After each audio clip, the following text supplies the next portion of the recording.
Ito, Pornhub. Click natin yan.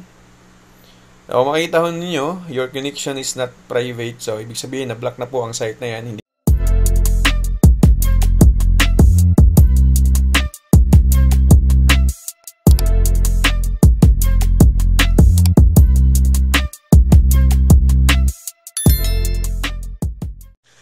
mga kaibigan, magandang araw po sa inyong lahat. Muli pong nagbabalik ang inyong lingkod, Haile Commerce.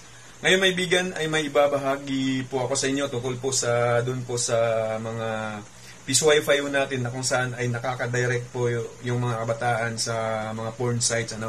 So may mga kaibigan tayo na nagtatanong kung paano daw i-block yung mga sites. Gamit ho ang LPB at saka Easy Wi-Fi ay tuturo ko po sa inyo ngayon. Kasi nga po, meron pong policy na yung government natin ngayon. Hindi ko alam kung lahat po ba ng lugar ay pinagbabawal na.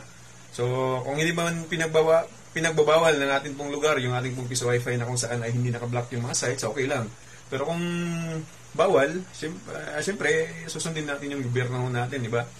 So, ang ibabahagi ko po sa inyo ngayon kung paano po mag-block ng sites, ng mga porn sites, gamit po ang LPB at saka Easy Wi-Fi. Kung kayo po ay magtatanong sa ibang software, hindi ko po alam yan.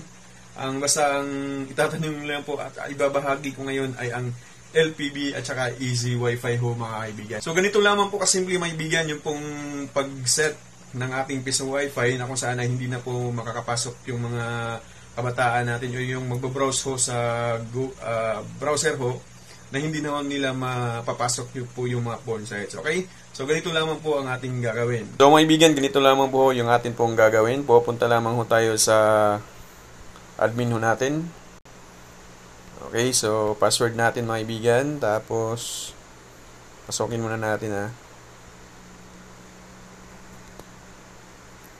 So, punta ho tayo dito po sa atin pong interface. Ito po mga kaibigan, interface. So, makikita ho nyo po dito, meron pong DNS1 at saka DNS2, di ba? So, yung DNS1 mga kaibigan, sa mga baguhan po dyan, ay ang nakasulat po dyan, kung hindi pa po ninyo na bago, ay 8.8.4.4 po ata. Tapos 8.8.8 po sa DNS2. So, kung sa nakikita ho ninyo ngayon, yan po yung mga numero na atin pong inilagay para po ay ma-block po yung mga porn sites kasi nga po ay yun nga may mga policy na bawal na po yung mga piso wifi na direct po sa mga porn site makaka-login po sa site ng mga ganon.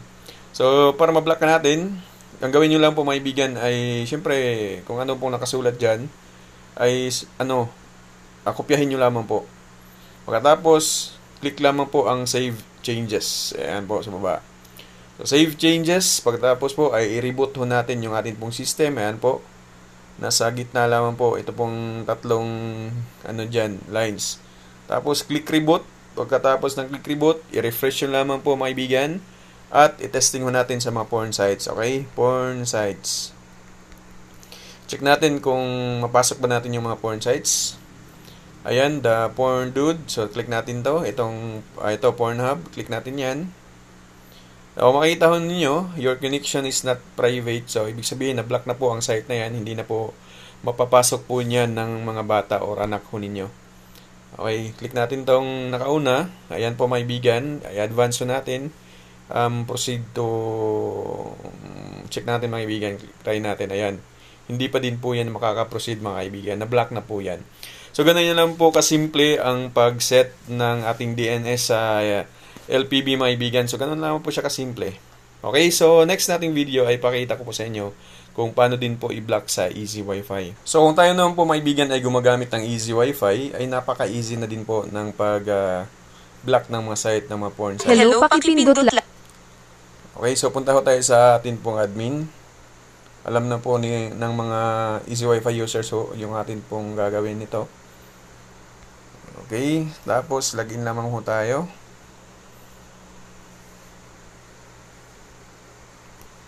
Scroll down mga kaibigan, hanapin ho natin yung network. Ito, network.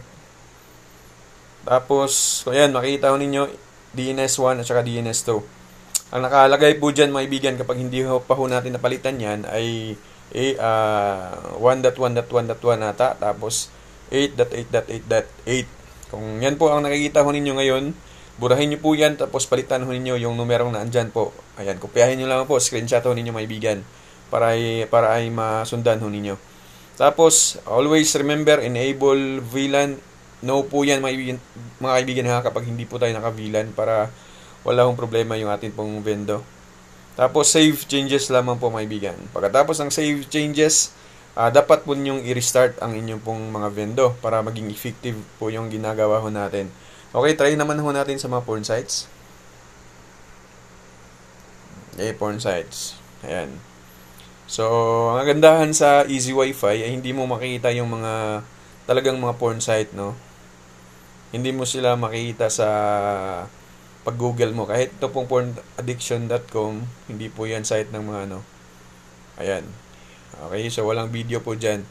Na-block po lahat ng mga porn sites, mga kaibigan. Hindi po ninyo mapapasok, ano. Mga kaibigan, ganun lamang ho kasimple ang pag-set up ng ating piso Wi-Fi na kung saan ay pwede nyong i-block yung mga porn sites. So, hindi na ho nila mapapasok paulit, again and again, yung site na bawal sa mga kabataan ho ngayon. Okay? So, magandang araw po sa inyong lahat and God bless us all.